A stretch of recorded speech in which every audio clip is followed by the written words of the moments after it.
Welcome new support coordinators. This training will focus on what is required for documentation when rendering services for individuals with the developmental disability waiver. We will review the requirements of documentation under the DD waiver. You will learn how to document in order to meet regulatory and county guidelines. Documentation, which is also referred to as a progress note, is a written tool created by the support coordinator. It conveys information and reflects an individual's movement towards their desired outcomes as identified in their individual service plan. Documentation is used to ensure continuity of care, improve accountability, and for oversight and licensing. Documentation should be clear, legible, concise, accurate, and inclusive of the individual's response.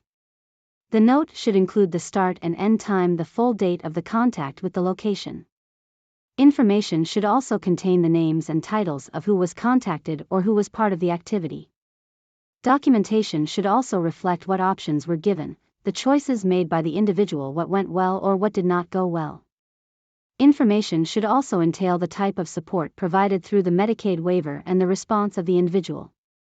And last, the support coordinator should document any follow-up required. When documenting, the support coordinator should record in the progress note what was observed and how the individual was assessed for risks or any other changes. The support coordinator must record if the individual service plan remains appropriate for the person and the status of services should be assessed. If an issue is identified, it must be documented along with its resolution and the attempts to address barriers. For more information regarding documentation, please refer to the job aid that was provided to you during orientation.